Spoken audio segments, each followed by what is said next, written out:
আসসালামু আলাইকুম। অনলাইন বাংলা ক্লাসে স্বাগত জানাচ্ছি আমি মাসুদুর রহমান। আশা করি সবাই ভালো আছো। লাও তুজু একটা কথা বলেছেন, a journey of 1000 Miles begins with a single step. অর্থ, 1000 মাইলের একটি যাত্রা ক্ষুদ্র পদক্ষেপের মধ্য দিয়ে শুরু হয়। শরৎচন্দ্র চট্টোপাধ্যায় একটা যাত্রা শুরু করেছিলেন। তার সে যাত্রা ছিল সমাজের যাবতীয় কুসংস্কার, ধর্মান্ধতা এবং যাবতীয় অমানবিকতার বিরুদ্ধে। আমরা বিলাসী গল্পে দেখেছি, একদিকে মৃত্যুঞ্জয় বিলাসী, যারা সমাজের জাতপাত, ধর্ম, সংস্কার এগুলোর ঊর্ধ্বে উঠে পরস্পরের হৃদয়কে জয় করেছে। মৃত্যুঞ্জয় যখন অসুস্থ ছিল তখন একমাত্র বিলাসী এগিয়ে এসেছে এবং তার বাবা এসেছে। সমাজের উচ্চ শ্রেণী তখন তাদের দেখা মেলেনি, তারা এগিয়ে আসেনি। তবে যখন তার মনকে জয় করে নিয়েছে সেবা দিয়ে, ভালোবাসা দিয়ে এবং তাকে বিয়ে করেছে, তখন সমাজের উচ্চ শ্রেণী, ধর্ম সংশ্লিষ্ট শ্রেণী, যারা ধর্ম নিয়ে বাড়াবাড়ি করে, তারা এগিয়ে এসেছে এবং জাতপাত নিয়ে নানা কথা প্রচার করেছে এবং একটা পর্যায়ে বিলাসীকে গ্রাম ছাড়া করেছে। আমরা এই পর্যায়ে দেখব, আজকে দেখব যে মৃত্যুঞ্জয় এবং বিলাসী তারা বিয়ে করার পরে, বিয়ে তো করেছেই, এই পর্যায়ে তারা নতুন করে জীবন শুরু করবে এবং সাপুরে বৃত্তি গ্রহণের অংশ হিসেবেই মৃত্যুঞ্জয় সাপের কামড়ে মারা যাবে এবং মৃত্যুঞ্জয় ছাড়া যেহেতু জীবন তার অসম্পূর্ণ, এ কারণে বিলাসী আত্মহত্যা করবে। আর এভাবেই গল্পের একটা হৃদয় বিদারক মর্মান্তিক পরিণতি ঘটবে। এবারে তাহলে আমরা মূল গল্পে চলে যাচ্ছি। বৎসরখানেক গত হইয়াছে। আমরা জানি বিলাসীকে গ্রাম থেকে বের করে দেওয়া হয়েছিল, সেটার পরে 1 বছর সময় অতিবাহিত হয়েছে। মশার কামড় আর সহ্য করিতে না পারিয়া সবেমাত্র সন্ন্যাসী গৃহীতে ইস্তফা দিয়া ঘরে ফিরিয়াছি। আমরা বলেছি এই গল্পে শরৎচন্দ্রের জীবনের কয়েকটা পর্যায়ের অভিজ্ঞতা লিপিবদ্ধ করা হয়েছে। এটা মূলত 25 বছর বয়সের ওই সময়টাতে, যখন তিনি সন্ন্যাসী থেকে, সন্ন্যাসী গৃহ অর্থাৎ সন্ন্যাসী দল থেকে নিজেকে ফিরিয়ে এনেছেন, সেই বাস্তবতা এখানে লিপিবদ্ধ করেছেন। বলে, আর থাকতে পারছি না, আমি এই জন্য চলে এসেছি সন্ন্যাসী গৃহ থেকে। একদিন দুপুর বেলা ক্রোশ 2 দূরের মালপাড়ার ভিতর দিয়ে চলে যাচ্ছি। মালপাড়া আমরা বলেছি সাপুরেদের পাড়া, ওই পাড়ার গ্রামীণ বাস্তবতা, ওখান দিয়ে যাচ্ছেন। হঠাৎ দেখেন যে কুটিরের দ্বারে বসিয়া মৃত্যুঞ্জয়। কুটির তোমরা জানো যে কুড়ে ঘর, অতি ক্ষুদ্র এবং দীন গৃহকে কুটির বলা হয়। কুটিরের দ্বারে বসে, দ্বার মানে দরজা, ওখানে বসে আছে মৃত্যুঞ্জয়। তাহার মাথায় গেরুয়া রঙের পাগড়ি, পাগড়ি দেখতে পাচ্ছ একজন সাপুরের মাথায়, সাপুরেরা এটা পরে থাকে। বড় বড় দাড়ি চুল, গলায় রুদ্রাক্ষ ও পুতির মালা। তোমরা জানো হিন্দুদের দেবতা শিব, ইনি হাতে ত্রিশূল, ওনার গলায় যে মালা দেখতে পাচ্ছ এটাকে বলে রুদ্রাক্ষ মালা। তো শিব, ওই মৃত্যুঞ্জয়ের গলায় মালা ছিল। আর কে বলবে আমাদের সেই মৃত্যুঞ্জয়? চেনারই উপায় নেই। মানুষ যখন প্রচন্ড কষ্ট পায় বা জীবনে বড় কোনো অঘটন ঘটে, তখন তার মাঝে পরিবর্তন আসে। তো মৃত্যুঞ্জয়ের জীবনেও এরকম একটা পরিবর্তন এসেছে যে তাকে আর চেনা যাচ্ছে না। আগে দাড়ি ছিল না, এখন দাড়ি হয়েছে, ইত্যাদি। আর রুদ্রাক্ষ বলতে বোঝায়, মুসলমান যেমন জপ করার জন্য তসবি বানায়, হিন্দুরা এক ধরনের শুষ্ক ফল দিয়ে জপ মালা তৈরি করে। জিকির করার জন্য যেমন মুসলিম তসবি বানায়, হিন্দুরা এরকম রুদ্রাক্ষ দিয়ে একটা মালা তৈরি করে, সেটার কথা বলা হয়েছে। বলে চেনারই উপায় নেই। কায়স্থের ছেলে 1 বছরের মধ্যেই জাত দিয়া, একেবারে জাত দিয়া বলতে জাত বিসর্জন দিয়ে, কায়স্থ বলতে এখানে মৃত্যুঞ্জয়, মৃত্যুঞ্জয় কায়স্থের ছেলে 1 বছরের মধ্যেই পুরো বস্তু সাপুরে হয়ে গেছে। একেবারে চেনারই উপায় নেই যে কখনো সাপুরে ছাড়া অন্য কিছু ছিল। Don't close the book when bad things happen in your life. যদি তোমার জীবনে কখনো অঘটন ঘটে, ওখানে ভেঙে পড়ো না, হাল ছেড়ে দিও না, বরং নতুন করে জীবন শুরু করবে। মানুষ যে কত শীঘ্র তার 14 পুরুষের যাত্রা বিসর্জন দিতে পারে, সে এক আশ্চর্য ব্যাপার। জাত বিসর্জন দিতে পারে, বংশানুক্রমিক ভাবে যে জাত তিনি বহন করছেন সেটাকে বিসর্জন দিতে পারে, ভালোবাসার খাতিরে বা অন্য যে কোনো কারণেই হতে পারে। বলে আমি মানে ব্রাহ্মণের ছেলে মেথুরানি বিবাহ করে যে তাদের ব্যবসা অবলম্বন করেছে, এটা আপনারা সবাই শুনেছেন। মানে এটা একটা সাধারণ ঘটনা। মেথুর বলতে বোঝায় যারা ময়লা পরিষ্কার করে, টয়লেট ক্লিন করে বা ঝাড়ুদার যারা, তারা। আর মেথরানি বলতে নারীবাচক, স্ত্রীবাচক শব্দ। বলে তাদের ব্যবসা এই পেশাকে গ্রহণ করেছে। বলে আপনারা শুনেছেন, তোমরা জানো ব্রাহ্মণ সর্বোচ্চ শ্রেণী, আর মেথরানি এরা শূদ্র, এরা সমাজের নিম্ন শ্রেণী। তো বলছে ভালোবাসার খাতিরে এরা জাত বিসর্জন দিয়েছে। আবার সৎ ব্রাহ্মণের ছেলেকে এন্ট্রান্স পাস করার পরেও ডোমের মেয়ে বিবাহ করিয়া ডোম হইতে দেখিয়াছি। সৎ ব্রাহ্মণ বলেছে কুলীন ব্রাহ্মণ যারা পূজা অর্চনা করে, তারা এসএসসি পাস করার পরেও, মাধ্যমিক পরীক্ষা উত্তীর্ণ হওয়ার পরেও ডোমের মেয়েকে বিয়ে করেছে। তোমরা জানো ডোম মূলত যারা মৃতদেহ সৎকার করে, লাশ কাটে বা বেতের কুলো ডালা এগুলো বানিয়ে বিক্রি করে, এদেরকে ডোম বলা হয়। সেই ডোম এখন ধুচুনি কুলো বিক্রয় করে জীবিকা নির্বাহ করে। ডোমদের এটা একটা পেশা। ধুচুনি জানো বাঁশ দিয়ে বানানো হয়, কুলো বাঁশ দিয়ে বানানো হয় বা বাঁশের জিনিসপত্র বানায়। তার পেশা হিসেবে এটা বেছে নিয়েছে ব্রাহ্মণের ছেলে, সৎ ব্রাহ্মণের ছেলে। শুয়ার চড়ায়, সে সৎ ব্রাহ্মণের ছেলে এখন শুয়ার চড়ায় ভালোবাসার খাতিরে। শুয়ার তোমরা জানো শুদ্ধ রূপ শুকর বা বরাহ বলা হয়, সর্বভূক প্রাণী শুকর। ভালো কায়স্থ সন্তানকে কসাইয়ের মেয়েকে বিবাহ করতে দেখিয়াছি। কায়স্থ সন্তান সমাজের দ্বিতীয় শ্রেণী, ব্রাহ্মণ ক্ষত্রিয় কায়স্থ এটা সমপর্যায়ের। বলে কসাই হতে দেখেছি। এখন সে স্বহস্তে বলতে বোঝায় নিজের হাতে গরু কেটে বিক্রি করে। উনি ম্যানেজার না, উনি নিজে কাটে, এবং তাকে দেখে চেনার উপায় নেই যে সে কখনো কসাই ছাড়া আর কিছু ছিল, অন্য কোনো পেশার যে ছিল, সে যে ভালো পরিবারের সন্তান এটা দেখে চেনার উপায় নেই, এটা দেখে বোঝার উপায় নেই। কিন্তু সকলেরই ওই একই হেতু বলতে ওই একই কারণ। এই কারণ বলতে এখানে ভালোবাসা। সবাই ভালোবাসার খাতিরেই উচ্চ শ্রেণী থেকে, ব্রাহ্মণ থেকে বা কায়স্থ থেকে সমাজের নিম্ন শ্রেণীতে এসেছে, তার জাত বিসর্জন দিয়েছে ভালোবাসার খাতিরে।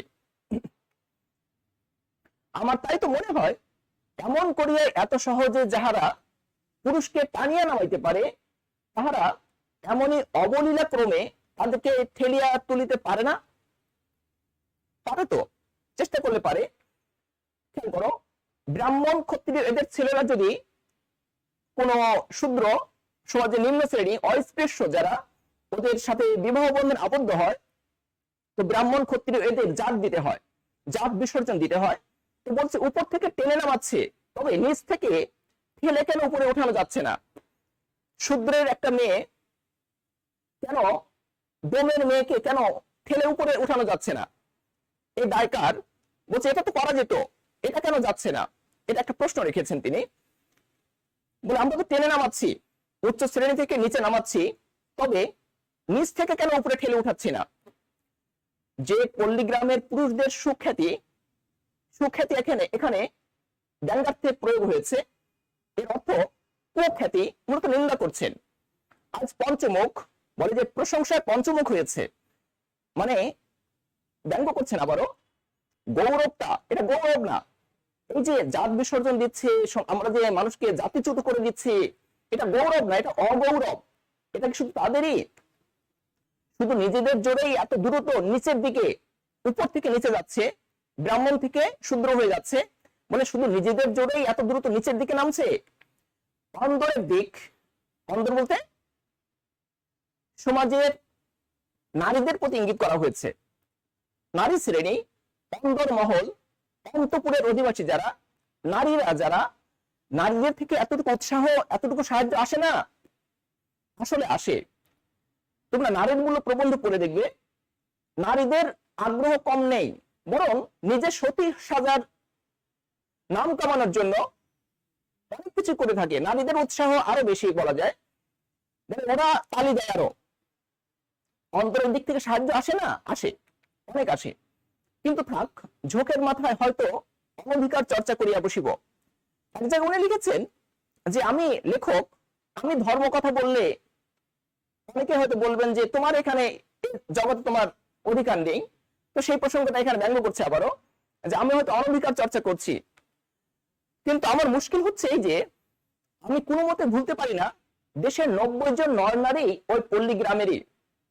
এই জন্য আমাদের কিছু একটা করা চাই, কিছু একটা বলতে এটা পরিবর্তন হওয়া দরকার।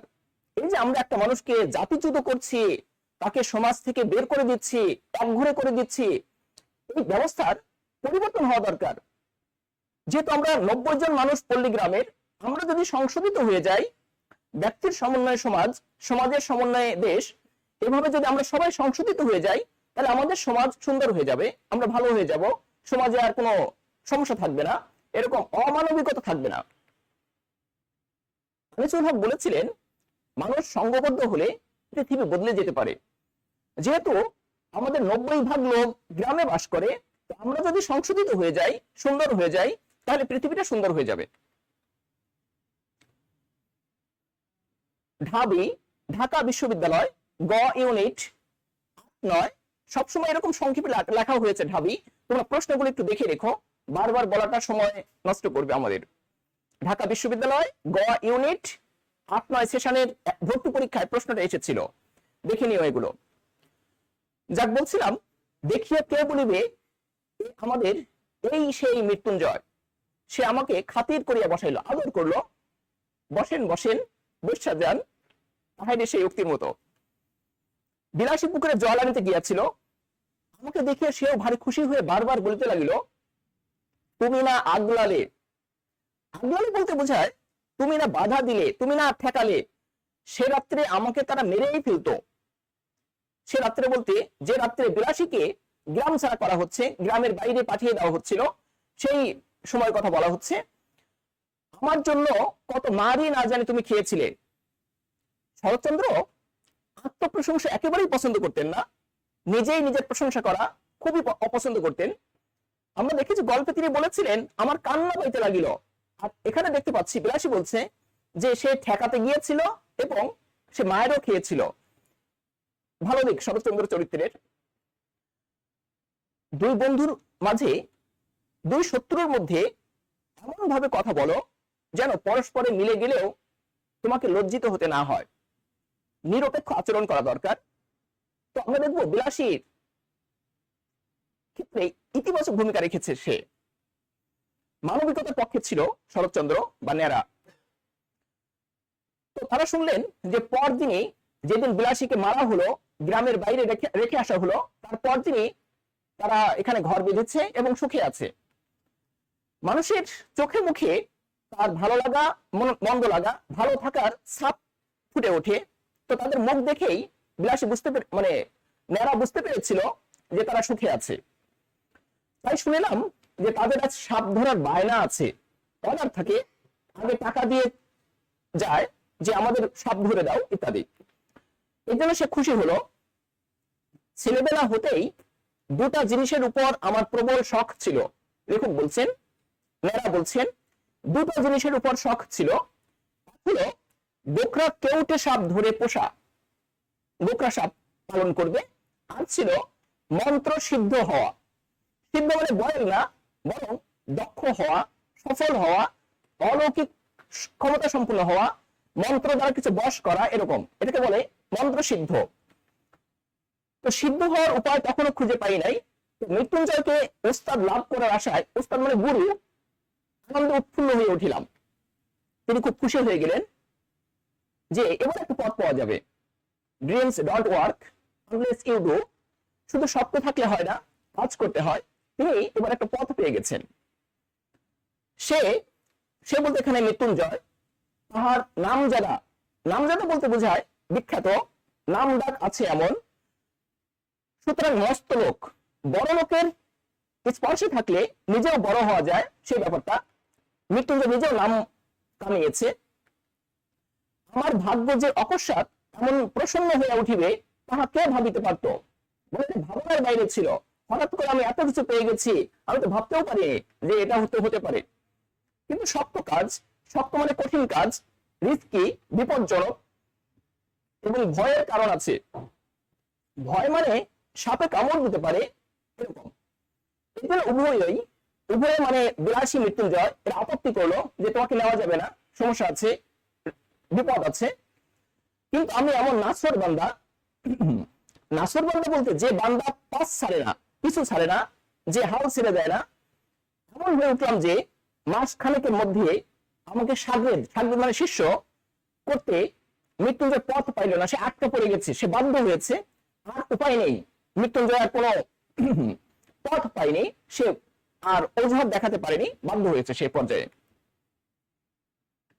সাপ ধরার মন্ত্র এবং হিসাব শিখাইয়া দিল কঞ্জিতে ওষুধ সমেত মাদুলি। মাদুলি মানে দুঃখিত, মাদুলি মানে তাবিজ। হাতে সাপুরেদের হাতে মাদুলি থাকে,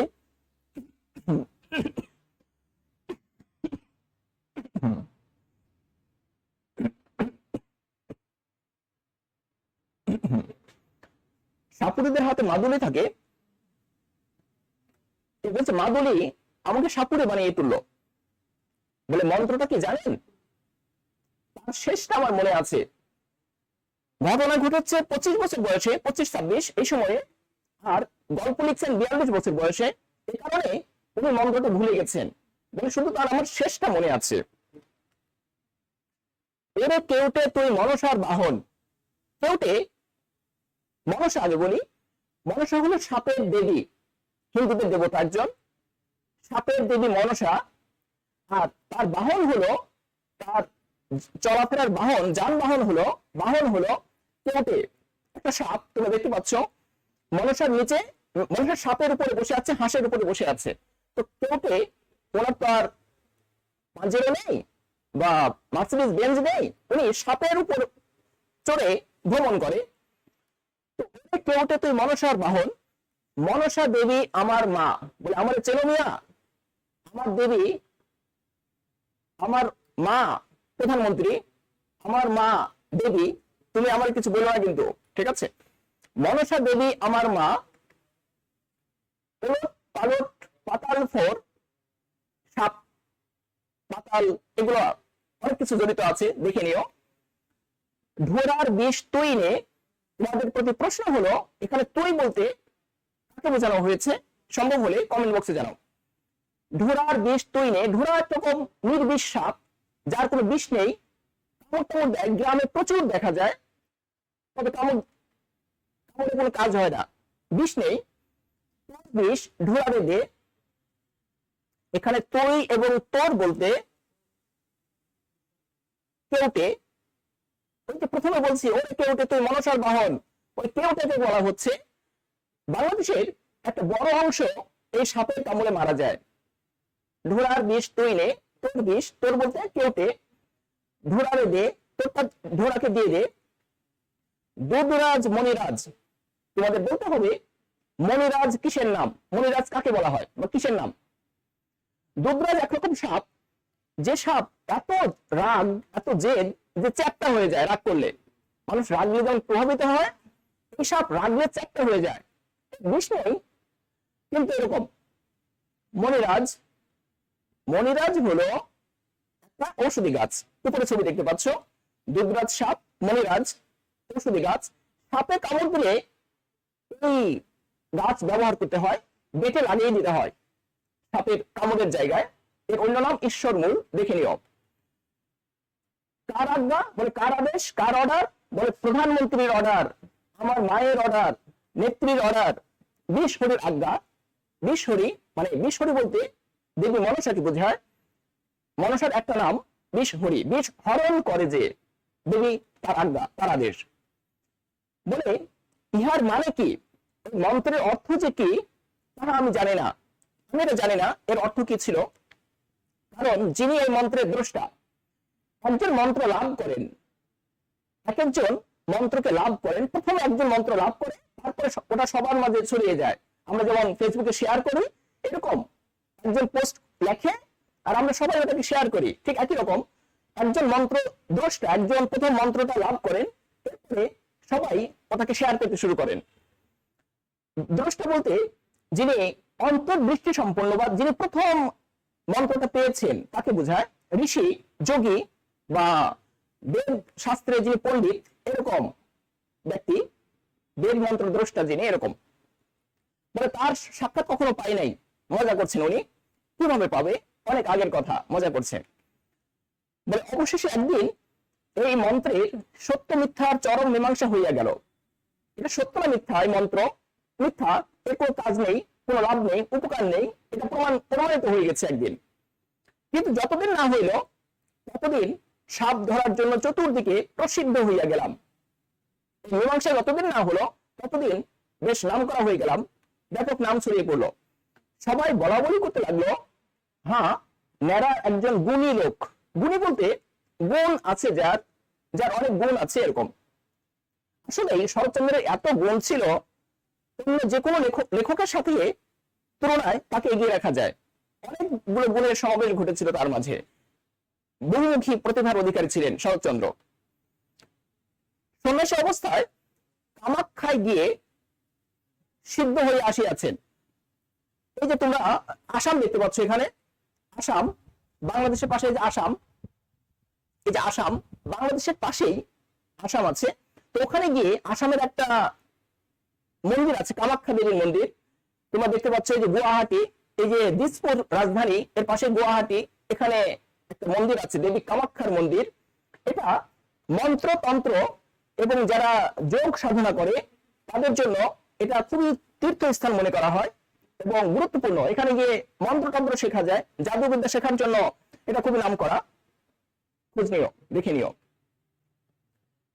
এতটুকু বয়সের মধ্যে, প্রায় 25 বছর বয়স, এত বড় ওস্তাদ, এত বড় পণ্ডিত, এত বড় মানে মন্ত্র শক্তির অধিকারী হয়ে অহংকারে আমার আর মাটিতে পা পড়ে না, মই কি হনুরে, এরকম একটা ভাব হলো।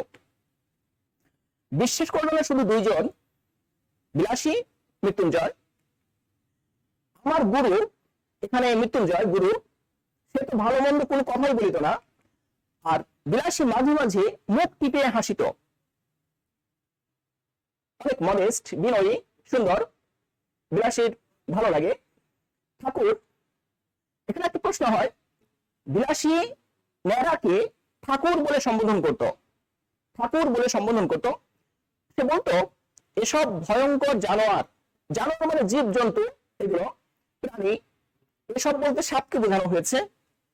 এসব সাপগুলো এটা ভয়ঙ্কর, একটু সাবধানে নড়াচড়া করো, মানে করবে, করো না, করো, করবে। বস্তুত 20 দাঁত ভাঙা সাপের 20 দাঁত থাকে। তোমরা দেখতে পাচ্ছ যেগুলো বিষওয়ালা সাপ, তাদের 20 দাঁত থাকে, সেটা ভেঙে দিতে হয়। মানে সেগুলো ভাঙতে এমন অবহেলার সাথে শুরু করেছিলাম ভাঙতে, যে সেটা মনে পড়লে আজও আমার গা কাঁপে, মানে আমার ভয় লাগে যে কতই না রাত ভাবে বাইক চালিয়েছি বা হুন্ডা চালিয়েছি বা এগুলো করেছি, এই কাজগুলো করেছি, এরকম মানে আমার এখন ভয় লাগে। আসল কথা হচ্ছে সাপ ধরাও কঠিন নয়। ধরা সাপ 2-4 দিন হাঁড়িতে পুড়িয়া, হাঁড়ি বলতে মাটির পাত্র টাত্রতে সাপ রেখে দিত। সাপ ধরার পরে, রাখার পরে 20 দাঁত ভাঙাই হোক আর নাই হোক, কিছুতেই কামড়াইতে চায় না, ওনার এনার্জি থাকে না, ভয় পায়, আর সম্ভব হয় না তার দ্বারা।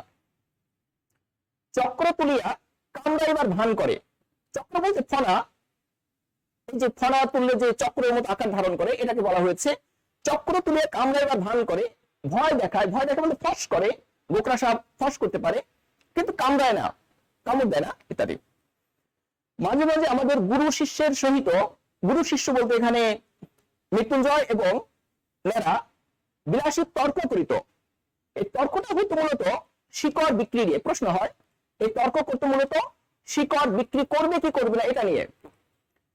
সাপুড়েদের সবচেয়ে লাভের ব্যবসা হচ্ছে শিকড় বিক্রি করা, খুবই গুরুত্বপূর্ণ লাভের ব্যবসা শিকড় বিক্রি করা। যা দেখাইবা মাত্র, শিকড় দেখাবো মাত্র সাপ পলাইতে পথ পায় না, পালিয়ে যায় খুব দ্রুত, ভয় পায়।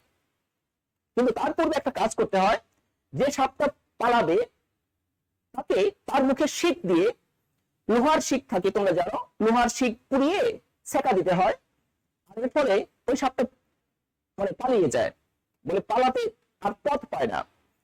এই কাজটার বিরুদ্ধে বিলাসী আপত্তি করতো ভয়ানক ভাবে, বলতো দেখো এমন করিয়া মানুষ ঠকাইও না। খুবই গুরুত্বপূর্ণ বাক্য, এখানে তার সততা ফুটে উঠেছে যে সে মানুষ ঠকানো পছন্দ করে না ইত্যাদি। মৃত্যুঞ্জয় কহিত সবাই করে, সাপুরে মাত্রই এই কাজ করে, এতে দোষ কি? এই শিকড় বিক্রি করে, শিকড় বিক্রি করে অর্থ উপার্জন করে, এটা দোষ নেই তো, এটা দোষ কি? দোষ নেই।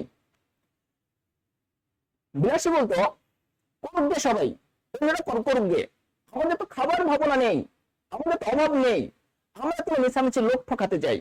বিলাসী লোক ঠকানোটাকে পছন্দ করতো না, এটা তার একটা ভালো দিক, সততা।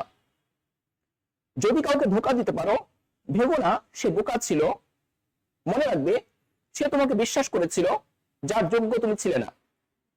বিলাসী ইতিবাচক চরিত্র। একটা জিনিস আমি বরাবর লক্ষ্য করিয়াছি, সাপ ধরার বায়না আসিলেই বিলাসী নানা প্রকার বাধা দিত। একটা প্রশ্ন এসেছিল যে বিলাসী কি করতো সাপ ধরার বায়না এলে? বলে উৎসাহ দিত না বাধা দিত? বাধা দিত। আজ শনিবার মঙ্গলবার দুইটা বারের উল্লেখ আছে, দুইটা দিনের নাম আছে, এই দিনগুলোতে সাপ ধরা নিষেধ, একটা কুসংস্কার আছে, এমনই কত কি এরকম আরো নানা বাহানা দেখাতো। মৃত্যুঞ্জয় উপস্থিত না থাকলে তো সে একেবারে ভাগাইয়া দিত, একেবারে তাড়িয়ে দিত, যে হবে না আজকে যাও, সম্ভব না, সাপ ধরবো না আমরা, তাড়িয়ে দিত। কিন্তু উপস্থিত থাকলে মৃত্যুঞ্জয় নগদ টাকার লোভ, মনে রেখো মৃত্যুঞ্জয় নগদ টাকার লোভে সাপ ধরতে যেত বা রাজি হতো, স্বীকার করত। Goal is not to be rich, goal is to be respected. টাকাওয়ালা হওয়া লক্ষ্য নয়, তোমার জীবনের লক্ষ্য হওয়া উচিত নয়, বরং তুমি কতটা সম্মানিত হবে, মানুষের কাছে গ্রহণযোগ্য হবে, সেটা তোমার জীবনের লক্ষ্য হওয়া উচিত। আর আমার তো একরকম নেশার মতো হইয়া দাঁড়িয়েছিল কি সাপ ধরা। নেশা, নেশা পেয়ে বসলে যেমন ভালো লাগে না, ফেসবুকে যেমন নেশা হয়ে গেলে মোবাইলটা হাতে না নিলে ভালো লাগে না, একই রকম নানা প্রকার তাহাকে বলতে এখানে বিলাসীকে উত্তেজিত করিতে চেষ্টার ত্রুটি করিতাম না। বস্তুত ইহার মধ্যে বলতে সাপ ধরার মধ্যে মজা ছাড়া, আনন্দ ছাড়া ভয় যে কোথাও ছিল আমাদের মনে স্থান পেত না।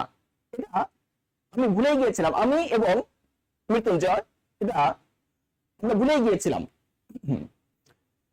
কিন্তু পাপের দণ্ড আমাকে একদম ভালো করে দিতে হলো। সেদিন ক্রোশ দেড়েক দূরে এক গোয়ালার বাড়ি সাপ ধরতে গিয়েছি।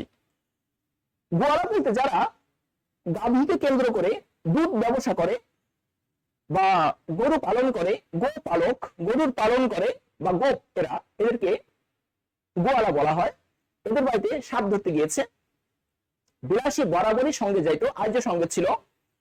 মেটে ঘরের মেঝে, গ্রামীণ বাস্তবতা বুঝতে পারছো, মাটিও ঘরের হয় অনেক সময়, আবার মাটির ঘরের ফ্লোর তো মাটির হবেই, ফ্লোর মেঝে এটা তো মাটির হবেই, ঘর মাটির হয় অনেক সময়।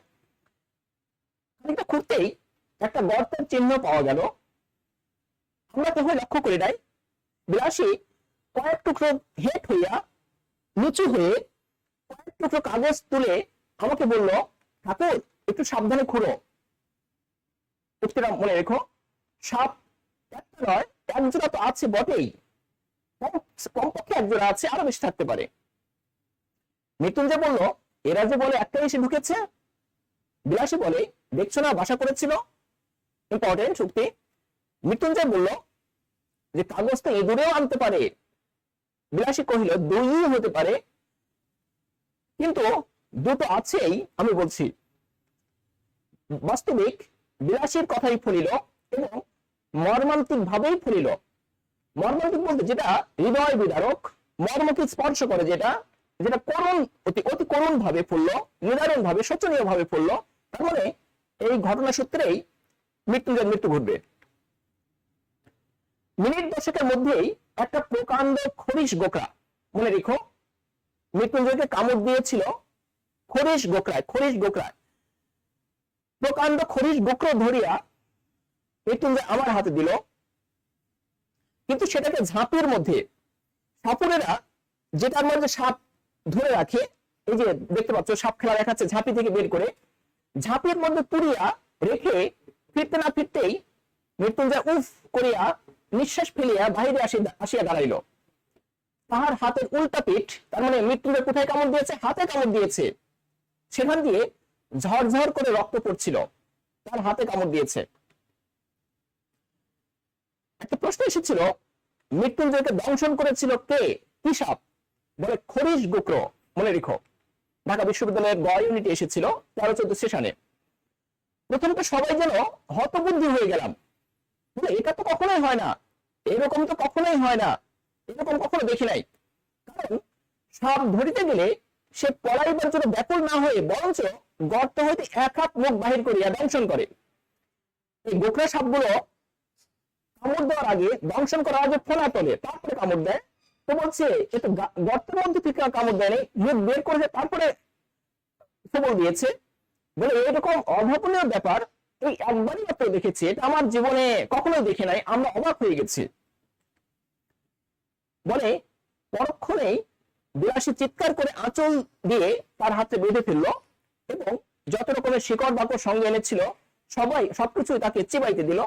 শিকড় বাকড় বলতে ঔষধি গাছ, এগুলো যেন বিষক্রিয়া নষ্ট হয়ে যায়। মৃত্যুঞ্জয় নিজের মাদুলি তো ছিলই, তাহার উপরে আমার মাদুলি নেড়া, তার মাদুলিটাও মৃত্যুঞ্জয়ের হাতে বেঁধে দিলেন। আশা করলেন যে বিষ এর ঊর্ধ্বে, হাতে বেঁধে দিয়েছে, ভাবছে এর ঊর্ধ্বে আর বিষ উঠবে না।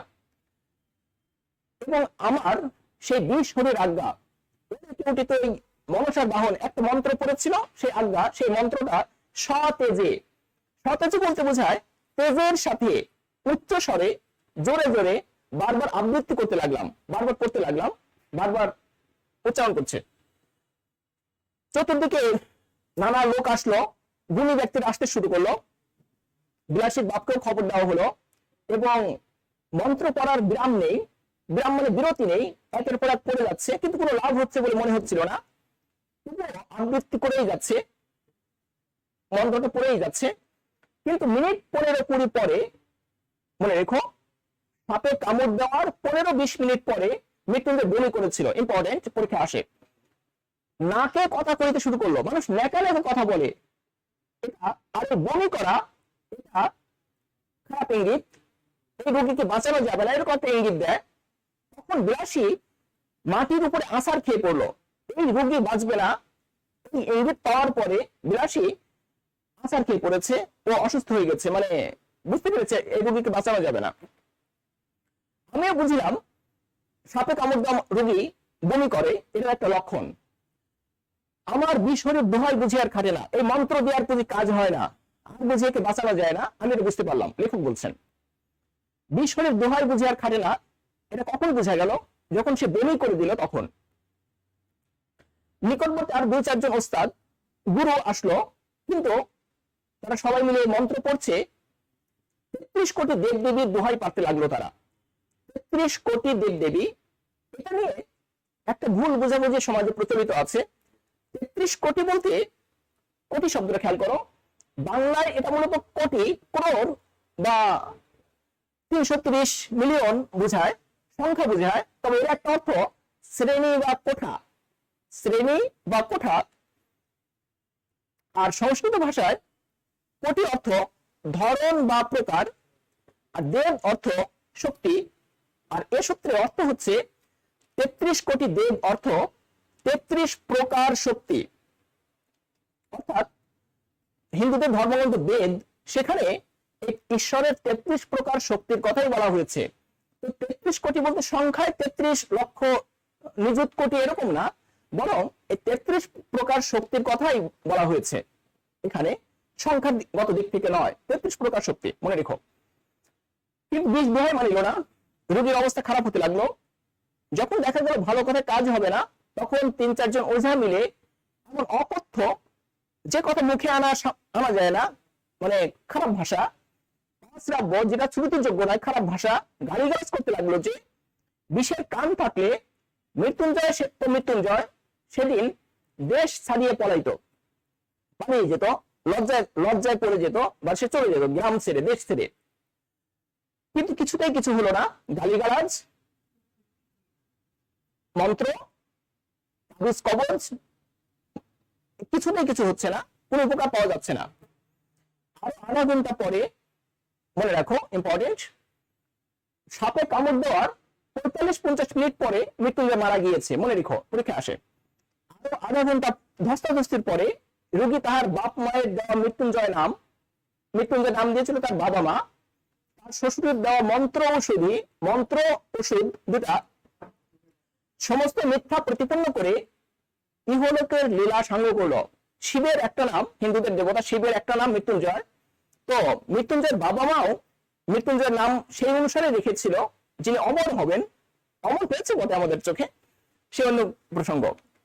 বলে সে মারা গেল।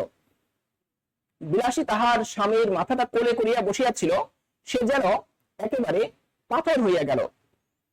কথায় বলে অল্প শোকে কাতর, অধিক শোকে পাথর। তো এখানে এত বেশি শোক পেয়েছে যে সে পাথর হয়ে গেছে, তার মাথাটা কোলে করে বসেছিল। যাক, তাহার দুঃখের কাহিনীটা আর বাড়াইবো না। প্রশ্ন হয়, আর দুঃখের কাহিনী বাড়াবে না, এই লাইনটা কোন গল্প থেকে নেওয়া হয়েছে? বিলাসী গল্প, মনে রেখো। বলে যে কেবল এইটুকু বলে শেষ করিব যে সে 7 দিনের বেশি বাঁচিয়ে থাকাটা সহিতে পারিল না, এটা তার কাছে অসহ্য মনে হয়েছে। একটা প্রশ্ন আসে, স্বামীর মৃত্যুর কতদিন পরে বিলাসী আত্মহত্যা করে? 7 দিন। খুবই গুরুত্বপূর্ণ। সে বেঁচে থাকাটা, মৃত্যুঞ্জয় বিহীন জীবন তার কাছে অসহ্য মনে হয়েছে, এই কারণে সে আত্মহত্যা করেছে। আমাকে শুধু একদিন বলিয়াছিল, ঠাকুর আমার মাথার দিব্যি রইল। মাথার দিব্যি বলতে মানে কসম দিলাম, শপথ করা বা হ্যাঁ প্রতিজ্ঞা করা, হলফ করা যে আমার মাথার দিব্যি রইল। এসব বলতে সাপ ধরা ধরি, এগুলো তুমি কখনো করো না, এগুলো ছেড়ে দিও। আমার মাদুলি কবজ মৃত্যুঞ্জয়ের সঙ্গে সঙ্গে কবরে গিয়েছিল। প্রশ্ন আসে, ইম্পর্টেন্ট, ছিল শুধু 20 হরির আজ্ঞা। প্রশ্ন এসেছিল ঢাকা বিশ্ববিদ্যালয় ঘ ইউনিটে, দেখে নিও। 20 হরির আজ্ঞা, সে মন্ত্রটা, কিন্তু সে আজ্ঞা বলতে 20 হরির আজ্ঞা, দেবী মনসার সংক্রান্ত মন্ত্রটা যে ম্যাজিস্ট্রেটের আজ্ঞা নয়, ম্যাজিস্ট্রেটের আদেশ। দেখো ব্যঙ্গ করছে, ম্যাজিস্ট্রেটের আদেশ এটা পালনীয়, শিরোধার্য, অবশ্যই পালন করতে হয়। এমনকি ম্যাজিস্ট্রেট যদি নাও থাকেন, তার অর্ডার মানতেই হয়। তবে এই আজ্ঞা, 20 হরির আজ্ঞা, এই মন্ত্রটা এটা মানা সাপের জন্য জরুরি নয়, বিষের জন্য জরুরি নয়। সাপের বিষ যে বাঙালির বিষ নয়। ইম্পর্টেন্ট একটা প্রশ্ন এসেছিল, বাঙালির বিষ বলতে শরৎচন্দ্র কি বুঝিয়েছেন? সম্ভব হলে কমেন্ট বক্সে জানাও। সাপের বিষ যে বাঙালির বিষ নয়, তাহা আমিও বুঝিয়াছিলাম। মানে লেখক এখানে ব্যঙ্গ করেছেন যে বাঙালি বিষ অস্থায়ী, এটা মুখের মধ্যে সীমাবদ্ধ, ক্ষণস্থায়ী, এটার আসলে পার্শ্ব প্রতিক্রিয়া নেই। কিন্তু সাপের বিষ এরকম না, এটা কার্যকর, এটা মানুষকে শেষ করে ফেলে ইত্যাদি ব্যঙ্গ করছেন লেখক এখানে। উত্তর ছিল ক্ষণস্থায়ী ক্রোধ। গ নম্বর, ক্ষণস্থায়ী ক্রোধ উত্তর ছিল এটা। একদিন যা শুনিলাম ঘরে তো বিষের অভাব ছিল না, বিলাসী আত্মহত্যা করিয়া মরিয়াছে। গুরুত্বপূর্ণ, বিলাসী আত্মহত্যা করেছিল কিভাবে? বিষ পান করে। এবং শাস্ত্রমতে ধর্মগ্রন্থ অনুসারে সে বলতে এখানে বিলাসী নিশ্চয়ই নরকে গিয়েছে। ধর্ম এটাকে সমর্থন করে, যদি কেউ আত্মহত্যা করে, হিন্দু মুসলিম যে কোনো ধর্ম অনুসারেই, ইসলাম ধর্ম অনুসারেও যদি কেউ আত্মহত্যা করে, তবে সে জাহান্নামে যাবে বা নরকে যাবে, এটা ধর্মীয় বিধান। কারণ কোনো মানুষের আত্মহত্যা করার অধিকার নেই। তো একই রকম যে শাস্ত্র বলছে সে নরকে গেছে, কিন্তু যেখানেই যাক, আমার নিজের যখন যাওয়ার সময় আসবে, তখন ওই রূপে একটা নরকে যাওয়ার প্রস্তাবে পিছিয়ে দাঁড়াবো না, এই মাত্র বলতে পারি। তোমাদের কি মনে হয় যে শরৎচন্দ্র কি সত্যি আত্মহত্যা করবেন ওনার বউ মারা গেলে বা ওনার এরকম অঘটন ঘটলে? আসলেই ওনার বউ ওনাকে এতটাই ভালোবাসতেন এবং শরৎচন্দ্র ওনার বউ এত অন্যায় আবদার মেনে চলতেন। অন্যায় আবদার বলতে বোঝাচ্ছি, ওনার বউ আচার বিচার খুব বেশি পালন করতেন, খুবই বেশি। ব্যাপক ধার্মিক ছিলেন, ধর্মপরায়ণ ছিলেন। একবার এক মাসে উনি কাছে গিয়েছেন, 1 মাসের ব্রত। ওই সময় ওনার ষড়যন্ত্র চলছে লেখালেখির। এদিকে লেখকরা তাগাদা দিচ্ছে যে তাড়াতাড়ি লেখা পাঠাও, কিন্তু ওনার বউ আসছে না, শরৎচন্দ্র আসতে পারছেন না। তবুও ওনাকে ফেলে রেখে চলে আসেননি। ওই 1 মাসে কিছু লিখতে পারেন নাই, কারণ পরিবেশ ভালো না হলে লেখা যায় না। তবুও রাগ করেননি, আবার তাকে রেখেও চলে আসেননি। অনেক ক্ষেত্রেই তার দাম্পত্য সঙ্গী যিনি হিরণময়ী দেবী, তার সাথে তার যে ভালোবাসার নিদর্শন এটা ফুটে উঠেছে। এবং পা ধোয়া জল খাওয়া, এটা তোমার গল্প শুনে থাকবে। তো শরৎচন্দ্রের জীবন সঙ্গিনী এই হিরণময়ী দেবী ওনার পা ধোয়া জল প্রতিদিন পান করতেন। এটা গল্পের মতো শোনাবে তোমাদের কাছে, কিন্তু বাস্তবে এটা এতই ভালোবাসতেন বা এত সম্পর্কটা মধুর ছিল। পা ধোয়া বলতে ওনার বৃদ্ধাঙ্গুলিটা এক গ্লাস পানিতে একটু চুবিয়ে দিতেন, ওটা উনি প্রতিদিন পান করতেন। এটা তার একটা ব্রত ছিল বা এটা করতেন তিনি। আর অনেকগুলো নিদর্শন আছে ভালোবাসার, দেখে নিও ওনার জীবনী থেকে। তো খোড়া 16 আনা বাগান দখল করলো। 16 আনা মানে পরিপূর্ণ সবটুকু, এবং বিজ্ঞের মতো প্রচার করে বেড়াতে লাগলেন। ওর যেদিন অপঘাতে মৃত্যু হবে, তো কার হবে? হবে কার? অপঘাত বলতে বোঝায় অপমৃত্যু, দুর্ঘটনায় মৃত্যু। বলে যে ওর যেহেতু অন্নপাত করেছে, এ কারণেই ওর অপঘাতে মৃত্যু হয় স্বাভাবিক। বলে পুরুষ মানুষ অমন একটা ছেড়ে 10টা করুক, না হয় একটু নিন্দাই হতো। এরকম বিয়ে একটা না 10টা করুক, কি আর হবে, নিন্দাই হতো একটু। কিন্তু হাতে ভাত খেয়ে মরতে গেল কেন? অন্নপাপ হয়েছে, এই জন্য মরেছে সে। নিজে মরলো, আমার মাথা পর্যন্ত হেট করে গেল। মাথা হেট করা, লজ্জিত করা, অপমানিত করা, মানে নতি স্বীকার করতে বাধ্য করা, এরকম অর্থ ধারণ করে। না পেলে 1 ফোঁটা আগুন। তোমরা এখানে ছবি দেখতে পাচ্ছ, এখানে ছবি, এই যে একটা লাশ, এর মুখে আগুন দিতে হয়। এই যে মন্ত্র পড়ছে একটা মহিলা, নিকট আত্মীয়কে দিয়ে মুখে আগুন দিতে হয়। এটা হিন্দুদের একটা বিধান। তাকে অগ্নিদেবের সহায়তায় স্বর্গে পাঠানোর ব্যবস্থা করা হয় হিন্দু বিশ্বাস অনুসারে। মুখাগ্নি করতে হয়। তো না পেলে একটা পিণ্ডি বলতে এটাও হিন্দুরা পালন করে। মৃতের উদ্দেশ্যে খাদ্য উৎসর্গ করা, বা মৃতের উদ্দেশ্যে যে চালের গোলাকার ডেলা দেওয়া হয়, এটা বলে এটা দেওয়া হয়নি তাকে। না হলো একটা ভোজ্য উৎসর্গ। ভোজ্য উৎসর্গ শুদ্ধ ভাষায় ভোজ্য উৎসর্গ।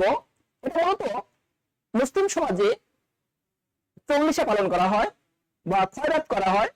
উদ্দেশ্য হলো যারা তার আত্মা শান্তি পায়, এই জন্য হিন্দুরা একই রকম এরকম পালন করে। ভোজ্য উৎসর্গ, ব্রাহ্মণকে আপ্যায়ন করানো হয় বলে এগুলো হয়নি।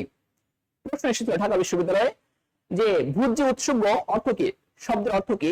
উৎসর্গ। আমি আদব শিখেছি বেয়াদবের কাছ থেকে। খোড়ার আচরণগুলো একটু দেখে নিও, শেখার আছে অনেক কিছু। গ্রামের লোক এক বাক্যে বলতে লাগলো, তাহাতে আর সন্দেহ কি? তাহাতে বলতে এই বিয়ের ফলে যে অপমৃত্যু হয়েছে, অন্নপাতের কারণে যে এটা হয়েছে, তার সন্দেহ নেই। অন্নপাত, বাপরে, এর কি আর প্রায়শ্চিত্ত আছে? বলে যেহেতু সে অন্নপাত করেছে, যেহেতু সে বিলাসীর হাতে ভাত খেয়েছে, এ কারণেই এর প্রায়শ্চিত্ত নাই। এর পাপ কখনো মোচন হবার নয়, এর থেকে মুক্তি পাওয়ার উপায় নেই, এর কোনো কাফফারা নেই। অবশ্যই এটা শাস্তি বহন করতে হবে। Be the best version of you. তোমার সবচেয়ে সুন্দর রূপটি মানুষের জন্য দেখাও, সবচেয়ে সুন্দর হও, স্রোতে গা ভাসিয়ে দিও না। বিলাসীর আত্মহত্যার ব্যাপারটা অনেকের কাছে পরিহাসের বিষয় হইল, গুরুত্বপূর্ণ। কার আত্মহত্যা? বিলাসীর আত্মহত্যা। কিসের বিষয়? পরিহাসের বিষয় হয়েছিল। যে কোনো আত্মহত্যার পরে এটা হয়, দুটো পক্ষ দাঁড়িয়ে যায়।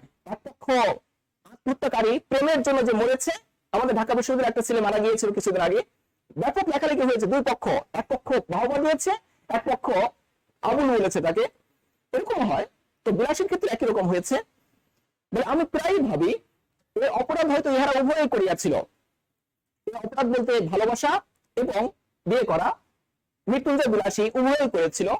কিন্তু মৃত্যুঞ্জয় তো পল্লীগ্রামেরই ছেলে, মারা যায় তেলে জলে তো মানুষ। বলে যে প্রভু এত বড় দুঃসাহসের কাজে প্রবৃত্ত করিয়াছিল না। আমরা চুল কাটি না, চুল কাটাই। ভালোবাসা প্রবৃত্ত করাচ্ছে, তোমাদের বইতে ভুল আছে।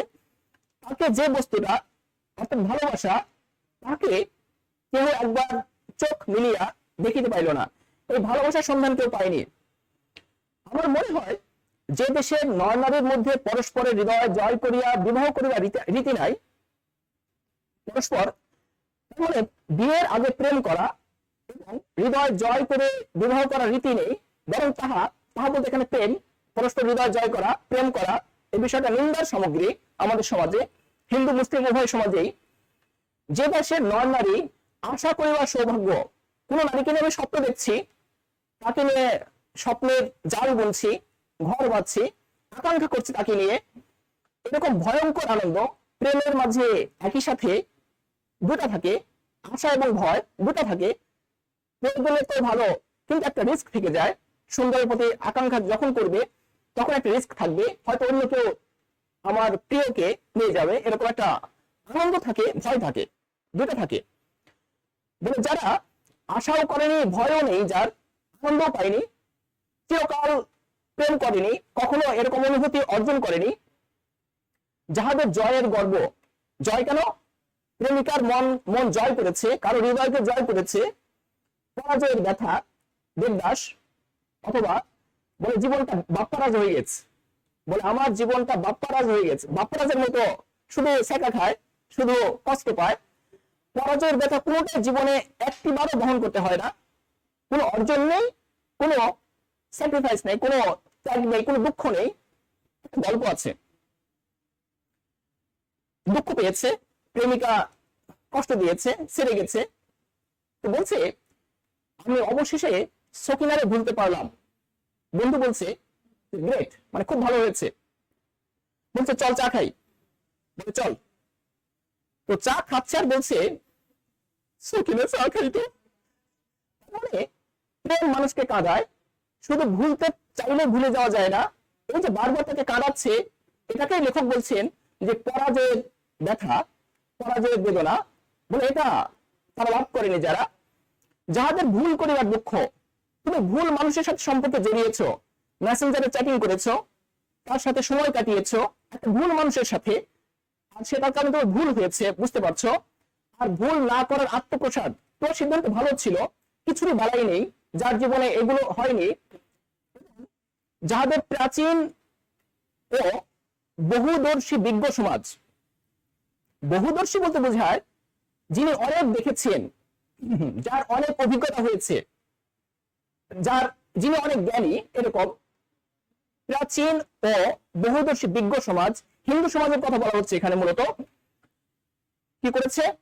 সর্বপ্রকারের হাঙ্গামা, এই যে প্রেম করে বিয়ে করা, পালিয়ে যাওয়া, আত্মহত্যা করা, এগুলো হাঙ্গামা, এক একটা হাঙ্গামা, এক একটা অঘটন, এক একটা আলোচ্য বিষয়। এই হাঙ্গামা থেকে অত্যন্ত সাবধানে দেশের লোককে তফাৎ করেছে, ছেলে মেয়ে সবাইকেই, ছেলে মেয়েকে আলাদা করে রাখতে পেরেছে, কোনো সমস্যা হয়নি, কোনো ঝামেলা হয়নি, করতে পেরেছে। আজীবন কেবল ভালোটি নিয়ে থাকিবার ব্যবস্থা করে দিয়েছে, শুধু ভালো, শুধু ইতিবাচক ঘটনা, কোনো খারাপ কিছু সংবাদ আমরা পাচ্ছি না। এই যে ভালো নিয়ে থাকার ব্যবস্থা করে দিয়েছে সমাজ। তাই বিবাহ ব্যাপারটা যাদের শুধু নিছক কন্ট্রাক্ট, কন্ট্রাক্ট মানে চুক্তি, বিবাহ তো মনের মিল হতে হয়। একটা সময় ছিল একটা 60 বছর 70 বছরের বৃদ্ধ বিয়ে করেছে কার? 11 বছর বয়সী একটা মেয়েকে। কন্যা দায়গ্রস্ত পিতা বাধ্য এই কন্যা তার সেবা করতে, তাকে সময় দিতে, দায় সারা। তো বলছে এরকম তো না, এই যে বিবাহ এটা একটা কন্ট্রাক্ট, একটা চুক্তি, এরকম না, এটা না, এটাকে বিবাহ বলছি না লেখক। লেখক তো চান যে হৃদয়ের মিল, মনের মিল হোক। আর সে যতই বৈদিক মন্ত্র, তোমরা জানো বৈদিক বলতে বোঝায় বেদ সংক্রান্ত, বেদ থেকে যেটা আনা হয়েছে, বেদ থেকে যেটা গ্রহণ করা হয়েছে, বেদ যেটা নির্দেশ করেছে, সেরকম বেদ যৌগিক প্রত্যয় যোগে গঠিত হয়েছে। আর যতই বৈদিক মন্ত্র, তোমরা জানো বিবাহের সময়ে এই যে আগুনকে সাক্ষী রেখে বৈদিক মন্ত্র পাঠের মধ্য দিয়ে এই বিবাহ করানো হয়, ডকুমেন্ট পাকা করা হয়, বিবাহ রেজিস্ট্রি করা হয়। বলে যে শরৎচন্দ্র বলেছেন যে মনের মিল না হইলে বিবাহ করাই ভুল, মনের মিল না হইলে বিবাহ করাই ভুল। বলে সে দেশের লোকের সাধ্যই নেই যে মৃত্যুঞ্জয়ের অন্নপাপের কারণ বোঝে। বিলাস বলে সে দেশের লোকের সাধ্যই নেই যে মৃত্যুঞ্জয়ের অন্য পাপের কারণ বোঝে। অন্য পাপের কারণ হলো ভালোবাসা। ভালোবাসার খাতিরেই তারা পরস্পরকে ভালোবেসেছিল এবং একটা পর্যায়ে বিলাসী মৃত্যুবরণ করেছে। বিলাসীকে যাহারা পরিহাস করিয়াছিলেন, যাহারা পরিহাস, অনেক সময় ভালো মনে মানুষ থাকে যারা ধার্মিক, যারা ধর্মপরায়ণ, তারা সকলেই সাধুগৃহস্থ এবং সাধ্বী গৃহিণী, যারা সতী পতিব্রতা ভালো চরিত্রের অধিকারী, যারা অক্ষয় সতী লোক। এমন একটা জগৎ স্বর্গে যেখানে শুধু সতীরাই থাকবে। ইসলাম বিশ্বাস অনুসারে যারা দান করে তাদের একটা জগৎ আছে, তারা এই এলাকায় থাকবে। যারা উত্তম চরিত্রের অধিকারী তারা জান্নাতুল ফেরদৌসে থাকবে, এরকম বিশ্বাস। অক্ষয় সতী লোক, এখানে শুধু সতীরাই থাকবে, তারা সবাই পাইবেন যেহেতু তাদের চরিত্র ভালো, এই জগৎ তাদের জন্য স্বর্গে। তাও আমি জানি, বলে আমি জানি তারা ভালো পাবে, পুরস্কার পাবে। কিন্তু সেই সাপুরের মেয়েটি যখন একটা পীড়িত সজ্জাগত মৃত্যুঞ্জয় লোককে তিল তিল করিয়া জয় করিতেছিল, তিলে তিলে তার হৃদয়কে জয় করছিল, সাপুরের মেয়েটি বিলাসী, তাহার তখনকার সে গৌরবের কণা মাত্র হয়তো আজিও ইহাদের বলতে এখানে এই যে অক্ষয় সতী, যারা সতী সাধ্বী, এদের কেউই কখনো এই অর্জন করতে পারেনি। কারণ তারা তো অন্য কোনো পুরুষের দেখাই দেয় না, কারোর সাথে কথাই বলে না, কখনো প্রেম করেনি, কারো হৃদয়কে জয় করার প্রশ্নই ওঠে না। বলে বিয়ে হয়েছে একটা উঁচু নিচু একটা বড় সমাজে বৃদ্ধের সাথে, গৌরব তাদের কখনোই অর্জিত হয়নি। একটা প্রশ্ন হয়, বিলাসী গল্পে বিলাসী কিসের প্রতীক? বলে প্রেম নিষ্ঠার প্রতীক। বলে বিলাসী যেটা পেরেছে এই সতী নারীরা এটা কখনোই পারেনি, এই অর্জন তাদের সম্ভব হয়নি। মৃত্যুঞ্জয় হয়তো নিতান্ত একটা তুচ্ছ মানুষ ছিল, সাধারণ মানুষ, গ্রামের ছেলে, কিন্তু তাহার হৃদয় জয় করিয়া দখল করার আনন্দটা তুচ্ছ নয়। সে সম্পদও, তার হৃদয় দখল করার আনন্দটা তুচ্ছ নয়, সে সম্পদও অকিঞ্চিত করা নয়, সেটা ছোট না, ক্ষুদ্র না, সাধারণ নয়। কাউকে হারানো খুব সহজ, কাউকে জয় করা খুব কঠিন। আর এই জন্যই এই বস্তুটাই দেশের লোকের পক্ষে বুঝে হওয়াটা কঠিন। একটা মানুষের হৃদয়কে জয় করা, এই সম্পদ বলতে হৃদয় সম্পদ, হৃদয়কে সম্পদ বলা হয়েছে, এই অর্জন বলা হয়েছে, এটা একটা অর্জন। তার হৃদয়টাকে আমি জয় করে নিয়েছি, ভালো ব্যবহার করে, সেবা দিয়ে, ভালোবাসা দিয়ে বিলাসী মৃত্যুঞ্জয় হৃদয়কে জয় করে নিয়েছে, ভালোবেসে বিয়ে করে ফেলেছে একটা পর্যায়ে।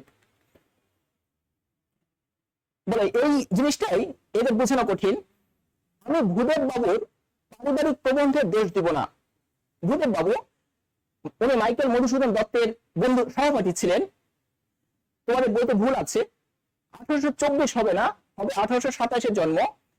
উনি একজন শিক্ষাবিদ, চিন্তাবিদ এবং সাহিত্যিক, প্রাবন্ধিক বটে, এবং 19 শতকের একজন নবজাগরণের প্রতিকৃত পণ্ডিত ব্যক্তি, এবং হিন্দু সমাজের কুসংস্কারের বিরুদ্ধে নানা মন্তব্য করেছেন।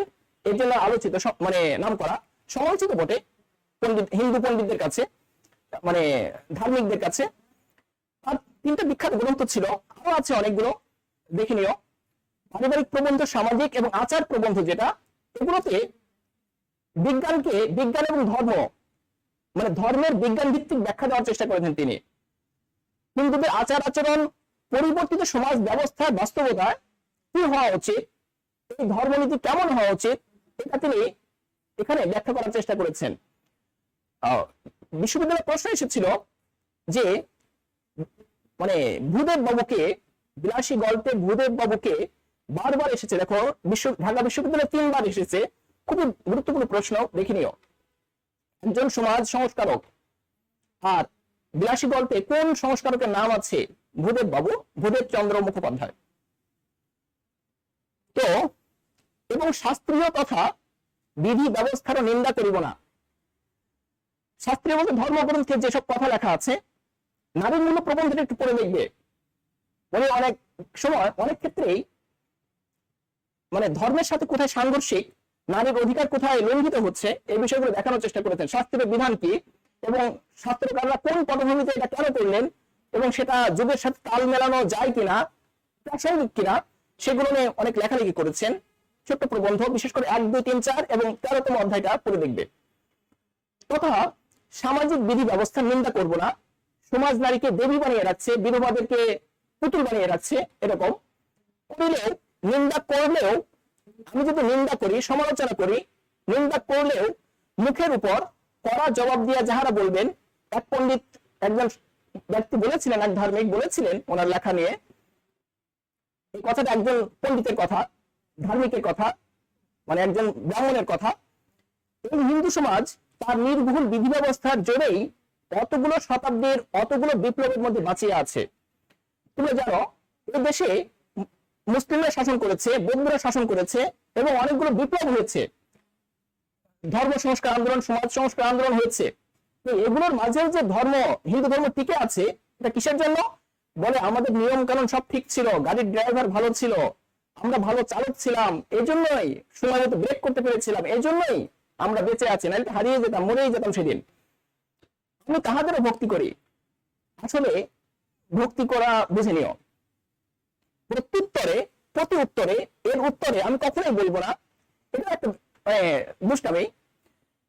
এরশাদ সরকারের সময় একটা ঘটনা ছিল যে একজন সংসদ সদস্য দাঁড়িয়ে বলছেন, মাননীয় স্পিকার, আমি একজন সংসদ মানে একজন মন্ত্রীকে কখনো চোর বলতে পারি না, তিনি যে চিনি চুরি করেছেন এই কথাটা আমি বলতে পারি?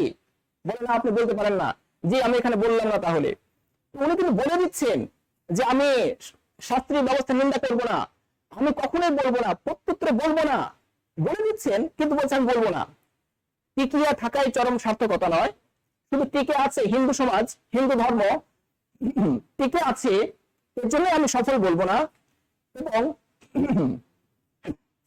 অতিকায় হস্তি লোপ পাইয়াছে, এটা হাতির একটা জাত, অনেক বড়, গায়ে লোমশ, বুঝতে পারছো, অনেক বড়। এটা আজ থেকে প্রায় 10,000 বছর আগে থেকে বিলুপ্ত হতে থাকে এবং 5,000 বছর আগে এটা, এই দলটা, হাতির এই দলগুলো, এই হাতিগুলো আলাস্কা দ্বীপ থেকে হারিয়ে যেতে থাকে, কারণ জলবায়ু পরিবর্তনের কারণে হ্রদে পানি ঢুকে পড়েছিল, লবণাক্ত পানি, আর পানি পানের অভাবে এই হাতিগুলো মারা যেতে থাকে, লুপ্ত হয়ে যায়। মূলত তোমাদের বইতে প্রাগৈতিহাসিক যুগের কথা বলা হয়েছে। কিন্তু তেলাপোকাটা টিকে আছে, হাতি মরে গেছে কিন্তু তেলাপোকা টিকে আছে।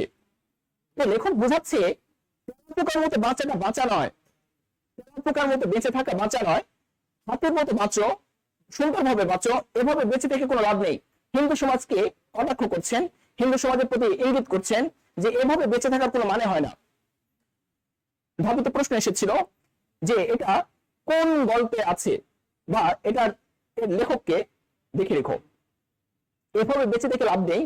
আমি শুধু বলবো যে বড়লোকের নন্দগোপালটির মতো, নন্দগোপাল বলতে অতি আদুরে, শ্রীকৃষ্ণ নন্দের ঘরে বড় হয়েছিল, নন্দের ঘরের গোপাল, নন্দের গোপাল, এরকম নন্দগোপাল, নন্দের ঘরে লালিত পালিত হয়েছে শ্রীকৃষ্ণ অনেক আদরে, দিবারাত্র, দিন রাত, চোখে চোখে, সবসময় কোলে কোলে আদরে রাখলে সে বেশ থাকবে, সম্ভাবনা আছে খুব ভালো, তাতে সন্দেহ নেই। কিন্তু একেবারে তেলাপোকার মতো, তেলাপোকার মতো বাঁচিয়ে রাখা, যার কোনো স্বাধীন ইচ্ছা নেই, শুধু কি করে, ভয় দেখায় কাকে কাকে, তেলাপোকার মতো বাঁচিয়ে রাখার চেয়ে এক আধবার কোল হতে নামিয়ে আরো 5 জন মানুষের মতো করো। মানুষের স্বাধীন ইচ্ছা আছে, সে ভালো মন্দ বিচার করতে পারে, সে যন্ত্র নয়, তার হৃদয় যেটাকে সমর্থন করে সেটাকে গ্রহণ করো। ধর্মে আছে বলেই সেটা গ্রহণ করতে হবে, সেটা মানতে হবে, এরকম না। বরং যুগের সাথে যুগ যেটাকে ডিমান্ড করছে, প্রয়োজন বাস্তবতা অনুসারে তোমার হৃদয় যেটাকে সমর্থন করছে সেটাকে যদি তুমি মেনে নিয়ে চলতে পারো, তাহলে প্রায়শ্চিত্ত করার মতো পাপ হয় না। লেখক এ পর্যায়ে ধার্মিক হিসেবে না, একটা যন্ত্রের মতো না, তেলাপোকার মতো নয়, বরং একজন মানুষ হিসেবে হৃদয়ের চাওয়া যেদিকে যায়, হৃদয় যেদিকে টেনে নেয়, হৃদয় যেটাকে সমর্থন করে সেটা গ্রহণ করার পক্ষে কথা বলছেন এবং অবশ্যই বিলাসী মৃত্যুঞ্জয় এর পক্ষ নিয়েছেন। এ পর্যায়ে এসে তাদের প্রতি তিনি ইতিবাচক দৃষ্টি দিয়েছেন আর প্রচলিত ধর্ম সংস্কার এগুলোকে সমালোচনা করেছেন। এবার আমরা পাঠের প্রশ্নগুলো দেখে নেই, তুমি একটু উত্তর দেবে, কমেন্ট বক্সে এর উত্তরগুলো দেবে। ঘন জঙ্গলের পথ দেখে পা ফেলো, উক্তিটি কার? দ্বিতীয় প্রশ্ন, মহত্বের কাহিনী আমাদের অনেক আছে, এখানে মহত্ব কি অর্থে ব্যবহৃত হয়েছে?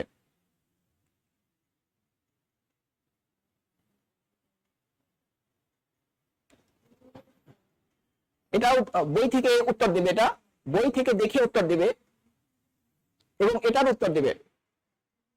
আমাদের সময়ের সংক্ষিপ্ত। খোড়া কোন বংশের লোক? ইহা এক প্রকার শক্তি বলতে কি বোঝানো হয়েছে? উত্তর, একের গ বিলাসী উক্তি ছিল, দুইয়ের ক অর্থাৎ এটা ব্যঙ্গার্থে প্রয়োগ হয়েছে, আর এগুলো তিনটাই ছিল উত্তর, 1 2 3 ছিল। আর এটা মৃত্যুর বংশের লোক এবং ভালোবাসার শক্তিকে বোঝানো হয়েছে। কোনো প্রশ্ন থাকলে অবশ্যই কমেন্ট বক্সে জানাবে।